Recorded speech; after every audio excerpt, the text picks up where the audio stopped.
Депресията в последните десетилетия стана една от най-важните причини за загуба на трудоспособност и понижаване качеството на живот на хората, изпреварвайки дори алкохолизма и болестта на Алцхаймер. Разпознаваемите симптоми при класическата депресия са понижаване на настроението, забавяне на мисловните процеси и понижаване на двигателната активност. В зависимост от вида и степента на депресията, тези симптоми могат да се проявяват с различна степен на изразеност и да се допълват дори с други, разбира се. Човек може да има едногенна депресия, която да бъде предизвикана от особености на невромедиаторния обмен, или психогенна, развиваща се в отговор на мъка, продължителен стрес или някаква психотравма.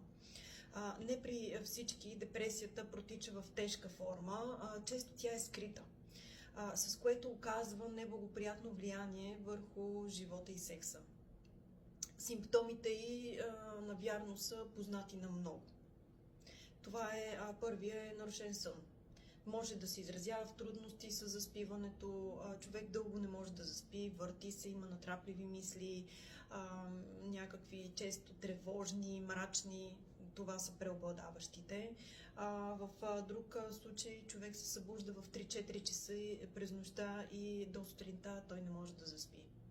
Обикновено това е съчетано с подсилени чувства на мъка и безнадежност. Хора с средни нива на депресия, които не могат да си легнат и просто така да заспят, отбиват времето в социалните си мрежи или пък като гледат някой сериал, някой филм и така нататък. Но тази привидна активност маскира мъката и тревогата, дава едно краткотрайно удовлетворение, но в никакъв случай не подобрява състоянието. Следващия симптом е нарушение на апетита. Понякога апетитът се понижава до толкова, че човек не чувства никакъв глад. В някой случай, напълно или частично, той губи усещането за вкуса на храната. Той често несъзнателно избира сладко и солено, за да може нещо все пак да почувства.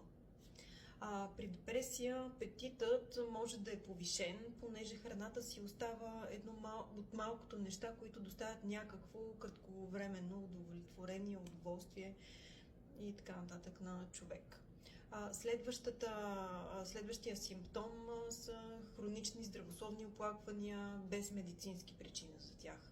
Например, повишена температура, болка в мускули и стави, главоболие, световъртеж и подобни такива. Ако внимателните изследвания, анализи не показват нарушения, а страданията продължават, има вероятност това да е симптом за соматизирана депресия. Така изявата на болестта се маскира под соматичните заболявания. Следващ симптом, това е отслабване на позитивните преживявания или отсъствие на радост. При различните видове и степени на депресия този симптом се проявява по различен начин, но почти винаги отбелязва, че животът на човек не е толкова цветен. Всичко е еднообразно, мрачно, безинтересно и така нататък. Понякога човек забелязва равнодушие към това, което преди му е доставяло огромно удоволствие. При тревожните депресии има чести натрапливи мисли за смъртоносни заболявания, свои или много често и на близки хора, повечето дори са на близки хора, за финансови загуби и в тежки случаи дори за края на света. Ако депресията е ендогенна, хората се оплакват от характерните за нея тежест в гърдите, физическа слабост и постоянни черни натрапливи мисли, в това число и суицидни. При депресия със средна тежест на преден план излиза раздразнението, човек може да стане избухлив към близките си и доста често да плаче. При тежка депресия вече няма сълзи. При тези симптоми могат да се присъединят и много други.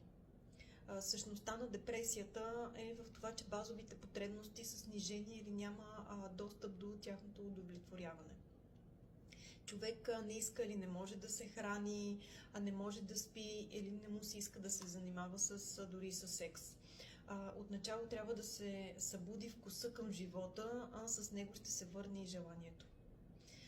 Депресията може да се лекува, разбира се. Психиатрите в днешно време смятат, че най-ефективният начин за лечение на депресия е съчетаване на антидепресанти с когнитивно-поведенческа терапия. Част от антидепресантите дават страничен ефект, временно понижаване на либидото, но да се живее с депресия, това го понижава много повече и за по-дълго време.